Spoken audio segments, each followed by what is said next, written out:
For a week now, the news about the transfer of F-16 fighters has not subsided. Both Ukrainians and Russians are waiting for their deployment. However, some are waiting eagerly, while others are waiting with fear. The Kremlin reacted swiftly to the transfer of American planes. Putin's spokesperson, Peskov, in his usual bravado, stated that all F-16s will be shot down. Their numbers will gradually decrease over time. They will be shot down. But of course, these deliveries will not have any significant impact on the development of events at the front. Russians of a lower rank received a different directive. The so-called war correspondents and bloggers began to claim that the transferred planes are old, don't fly, and are in fact just mock-ups. Some of the Ukrainian F-16s shown might actually be nothing more than mock-ups or donors for spare parts. Of course, officially, no one reveals all the cards, except for the pilots themselves and high-ranking state officials. No one else knows what modification of the fighters arrived in Ukraine, what armament they have, and their capabilities. Everything is kept in the deepest secrecy, but we will try to reveal it a little to assure our viewers the stories of the Russian authorities and their henchmen, as usual, are lies. The first F-16s in the Ukrainian sky were shown by Zelensky. And it is thanks to these shots that the veil of secrecy over the Ukrainian-American planes was slightly lifted. The first thing experts noticed were the thermal PIDAS pylons, plus early missile attack warning systems.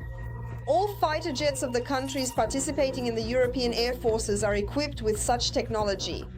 What can they do? In fact, the answer is simple and is embedded in the name itself. This system allows for the early detection of missiles and counteracts them.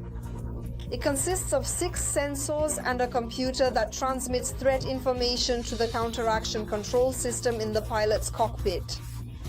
Then it's straightforward. The system selects the most suitable sequence for deploying flares from the module. Meanwhile, these flares are carefully deployed at such an angle so as not to hit the missile located at the end of the fighter's wing. Why waste flares when you can prevent the missile from being launched at the aircraft altogether? For this purpose, the F-16 is equipped with a powerful digital electronic warfare station. It is considered one of the best European electronic warfare stations, with a sufficiently powerful computer component. They receive a signal of radar illumination, analyze it, and instead of suppressing it, they send a series of false signals. And on the enemy's radar or the anti-aircraft missile system, not one target appears, but a dozen. Which target to shoot at? The presence of electronic warfare will not only help hide from the radar if the fighter is still detected, but it will also help the Falcon more successfully strike Russian targets. The F-16s will be able to use more effectively the air-launched cruise missiles, Storm Shadow and Scalp, which have already been transferred to our strategic partners. Thus, under the threat of precise strikes by the Ukrainian side, will be command and control points, ammunition depots, enemy airfields, and accordingly, permanent and temporary deployment points in the occupied territories of Ukraine.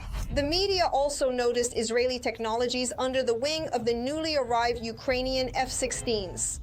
The news agency Walla reported that the transferred fighter jets are equipped with Israeli electronics. They observed the corresponding systems in a video of Ukrainian pilots training, made at a NATO training center in Romania. According to their information, the aircraft there use a laser guidance system for targeting munitions. This will allow the F-16s to more successfully combat Russian aviation, ITSI, and Iranian drones. Israeli technology is capable of functioning both day and night. Adverse weather conditions are also not a problem for them. But what impressed the most was another technology, inconspicuous but extremely dangerous for enemies. In addition to the aircraft, Kiev also received special helmets costing several $100s each. Previously, the pilot had to turn the aircraft to lock onto the target and launch a missile at it. Now it's simply enough just to turn your head, direct your focus in that way, and the missile will know where to fly on its own. The targeting data is projected onto the pilot's helmet-mounted display visor. And wherever his head is turned, all the firepower or the systems he is trying to aim are directed there, such as, regardless of the course the aircraft itself is taking. But this doesn't mean that just handing over the helmet was enough for such technology. For the system to work, the F-16 needed to be upgraded. The aircraft must actually have equipment that firstly controls the firepower, and secondly, coordinates between the direction of our helmet with the embedded target data, tracking and locking onto the target, and then the course. And what about the firepower? As you understand, this is also a closely guarded secret. The F-16 has a very impressive arsenal. The American can use, for example, AM-120 AMRAAM guided missiles such as IRIS-T, the high-speed anti-radiation missile AGM-88 HARM, the anti-ship missile AGM-84 Harpoon, and other advanced weaponry. Undoubtedly, it would be desirable to have all these missiles in the arsenal, but so far specialists have only been able to spot two types of air-to-air missiles. The AIM-9 with infrared guidance for destroying targets at close range, and the AIM-120, which are guided by radar emissions, and are responsible for medium and long range. The latter has been used in Ukraine for several months, and has certainly proven its effectiveness. The AMRAAM is capable of operating under any conditions and hitting targets beyond the line of sight.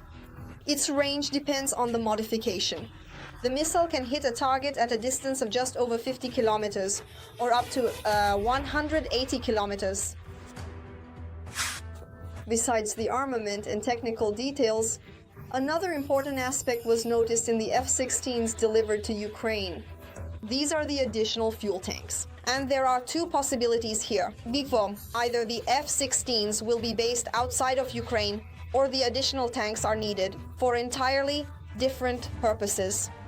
When the F-16s were delivered, I noticed a notable fact. Under the wings, there are two standard additional fuel tanks of 370 Sotto gallons each, 1,560 Ito liters.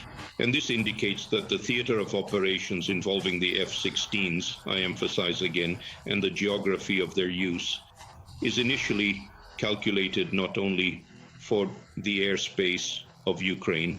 This is just a small part of what can be said about the now Ukrainian F-16s. We are confident that the Falcon will still be able to surprise us. And as soon as this becomes known, we will definitely tell you and show you this. In the meantime, like the video, comment on what you think about the Ukrainian F-16's features, and be sure to subscribe to our new Arsenal channel. The link is in the description below the video.